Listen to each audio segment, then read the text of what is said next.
Hello my dear students, welcome back. Today I am here with the 7th part of this chapter disaster. Hope all of you have seen last 6 parts. Yes students, in this previous last 6 part I have explained different natural disaster and man-made disasters. Now in this part we are going to learn, or I am going to share that how we can prepare to cope up with the situation.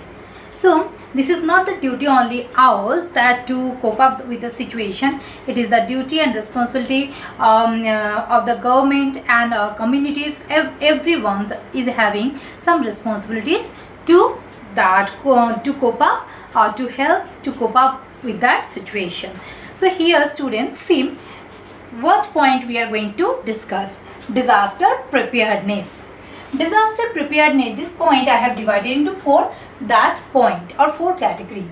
First, preparedness in the government, preparedness in the community, preparedness in the family, and preparing an emergency kit. So let's start and be with me to see whole videos till the last. Then you can understand how we can prepare ourselves. Okay, let's start. Students, all of you know, when any of that disaster strikes, the government should react then and there. And sometimes we people of the disaster prone areas, we call government or different organization to get the help. But till the help is coming or reaching towards us, it is taking time. So how we can cope up with the situation then and there? In that case, the people of the disaster prone areas, they respond first. That's why they are known as first responder. They are known as first responders. Okay. So who are the first responders? People of that particular area where the disaster strikes. Now, whatever we are doing with the situation, but if we are not having knowledge how to cope up, we will not be able to face the situation. In that case, we need some preparedness. Here I already have said, I have categorized these 4 points. So first, one by one, we will get to know how the government, the community, the family and people can prepare, or the family members of us, we can prepare to face any of the disaster. First point, preparedness in the government. Here I already have written these points. See, you can take the screenshot or you can also write down that. Set aside funds for disaster management and relief. Disaster never it will inform you they are coming or striking. So government should also keep aside some funds, or government should make funds to face this kind of disaster. Build shelters and stock equipments, food, clothing and medicine for use in disaster. Obviously, these are the necessary things we need in disaster time. So that's why government should also make some or build some shelters where they can keep the people by evacuating from that disaster prone area, and can provide food, shelter and as well as clothing, medicines. Train officials to react properly and coordinate the efforts of various agencies during disaster. So officials, we have to government should train or should provide them training to some officials how they will also react to the people that time and how they will coordinate with the people around that area. And that's why various agencies during this disaster, so, because government individually can't do that work. Government also needs some support from different agencies. It can be private agencies, some can be government or joint agencies. We will see in the 6th point that kind of agencies. Next, that set up organization to forecast about different disasters. So obviously, how before any of the disaster which we can predict, like cyclones, we can predict. So in that case, we have to broadcast. Government should broadcast. So that for that purpose, even before earthquake, any of the problem, if there, so for that government should build some organization who always look after and who always broadcast that situation. Build embankments and dams for flood control. In that part of flood, on that video I have said it is the responsibility of the government. Near the river, government should make that high dam or embankment to prevent overflowing of that river water.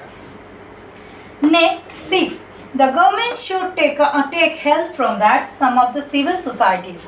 Civil societies which work with also collaboratively are with the government organizations like NGOs, non-government organizations, NCC like National Cadet Corps, then NSS, National Service Scheme, etc. So students, here government can prepare this way to face any of the disaster.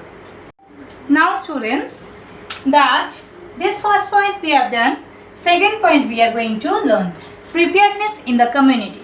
We all are social. We are living in a society. So here students, the community should prepare also for any kind of disaster, to face any kind of disaster. When disaster strikes, how they have to respond. First of all, or how they will prepare to face that. First point, the people of an area should be aware of the local hazards and ways to deal with them. Obviously. Next, a committee responsible for preparedness and relief operation should be formed. In your society, in your community, some group of people, they should make a community to also it means to aware people about any kind of disaster, and they should be responsible towards that work. Then number 3, a local shelter and place to serve as a control room during disaster. You know, through a control room that people used to get that information about the disaster, what the condition is there, how and what will be there in future, how people can react. So if in your society, in your community, in your area, this kind of community is there, it means you are getting that benefits, obviously, as well as people should help to make this kind of community. Next, 4, basic provisions to overcome a crisis should be stocked. Basic provisions: clothes, food, medicines. In any disaster, these are the main things which we need. So this basically the community, they should be responsible to stock this kind of things to face any kind of challenges. Number 5, plans for evacuation with special arrangement for aged, weak and handicapped should be developed. You know that as a normal person, normal people, we can face the challenges more compared to that aged person, weak person and handicapped, or especially that able person.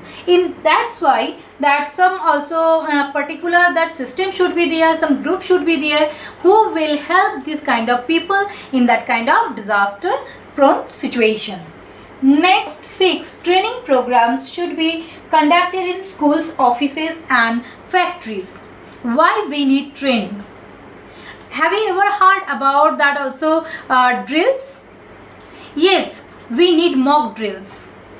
Whenever any kind of disaster will be there, before thinking that what we should do, we should be very much aware what to do then and there. And that only can possible when you are well prepared, when you are trained. In that case, there's sometime in your schools, in your offices, even factories, this kind of mock drill should be practiced. So like I have explained in that earthquake, when the earthquake will be strike, you should also cover, hold, and then and there you should sit, drop, that is drop. But with that, another thing, that also another drill should be practiced, that with first bell how you have to react. Like it is practiced in your office or schools, that with first bell how you have to react, with second bell how you have to react, and with that if all the people will run, then there will be rush. and any kind of accident can be there.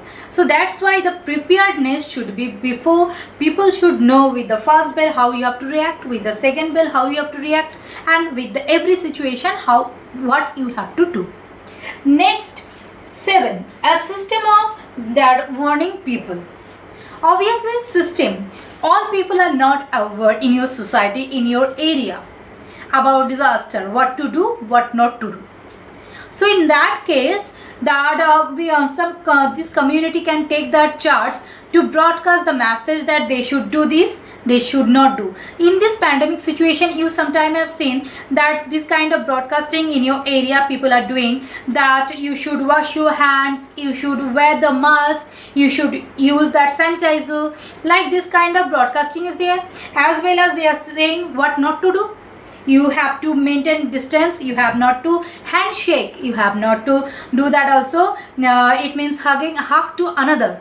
This kind of different broadcast message used to come. So you have to react, and you can react then when you will be prepared. Now students, I am going to tell about this third point, preparedness in the family. You know, family is the most important part of our life. We share our good times and bad times with our family members. We are having a close knit relationship, even close also tie up with our family members. Whenever we enjoy, we share our happiness with them. When we are out very sorry, we share our sorrowness with them. So here, this is our first responsibility, to look after them, to it means make them happy, and how we can make them safe. So here I have written some points you can apply for your family members to teach them how to react with any of the disaster. First point, be aware of the hazards in your area and teach every member of the family to react with them. If there is any that disaster strikes, your family members should know how to react with the situation. Even they should have proper information about the disaster. Fix up a contact point outside the area which can be reached by telephone or other means. Students, it can happen anytime. In any of the disasters, sometime our family members basically separate from others and we don't know where they are. But we should have this kind of plan or preparedness before. If we will detach from each other, we should have a contact point or a particular number or place where we can meet or where we can call to know, yes, they are safe or not. Okay, so this kind of preparedness should be there. Next, teach family members how to call emergency services. You know, emergency services are police, then fire, then also we can say about that hospitals and ambulance. These are the different numbers which are necessary. Even in your phone, sometimes this kind of numbers already installed. When you will also purchase the phone, you will get to see some emergency number given, 100 dial, 101, 102, this kind of different numbers are there. So you can utilize these numbers or use these numbers in that disaster situation. But if you know, but your family member, they are not known and you are not at home, so that situation, what you will do? So you have to make them aware that to whom they have to call and what is the phone number and what are the other contacts number. Okay, this is your responsibility to make them learn. Next, 4, prepare an emergency kit and keep it in convenient place known to all members. Obviously, emergency kit should have all the necessary things. Even sometimes some foods, dry foods can be there which we can use for 3-4 days. Some medicines can be there which is necessary, torchlight and the other things we will talk about in that 4th point. So these are the necessary things we have to keep in that emergency kit. And this kit should be on convenient place, mean near where we can reach and everyone known to that. It is not there, you know, but other family members are not known. And whenever you are also, sometimes it is necessary that you have to government evacuate that area, and whenever you are moving outside your home, you should have this emergency kit with you. So these are the points you can it means prepare. Through that you can prepare yourself, you can prepare your family members, even you can add some more points that which is it means necessary for you, you can add that. Now students, we have reached to the last point, preparing an emergency kit. This is very important to face any kind of disaster. You should prepare this even every time. This kind of kit should in your home, in your place. Okay, see here how you will prepare an emergency kit. First, it should have water and dry food to last for at least 3 to 4 days. You know, if any kind of disaster will be there and if you have to evacuate, in that situation outside there also you don't know the food and water will be available there or not. So in that situation, to face or the situation for 3 to 4 days, you should pack this water and dry food.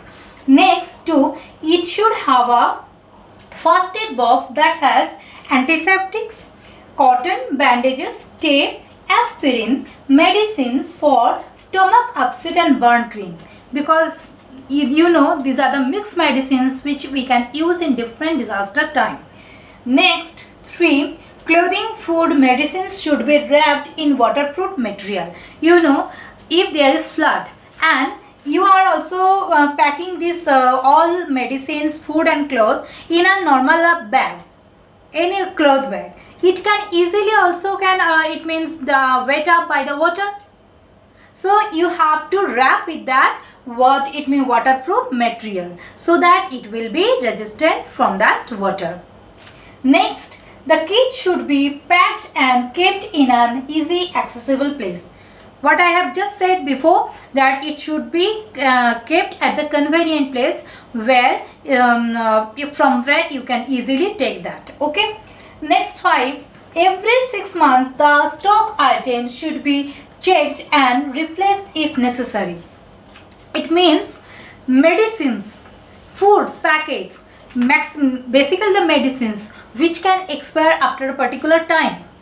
So you should also check that after a particular interval, and you have to replace by a new medicines which you can use for further purposes. Okay, so these are the different things which you can keep in that emergency kit box. And don't forget to share that how share with your family members, with your friends, that how you will prepare yourself, your family members, as well as the community, how they can prepare themselves to face any kind of challenges, any kind of disaster. Till then, also I will tell that see all the videos. We will meet in the next videos. Until then, stay safe, stay healthy. Thank you.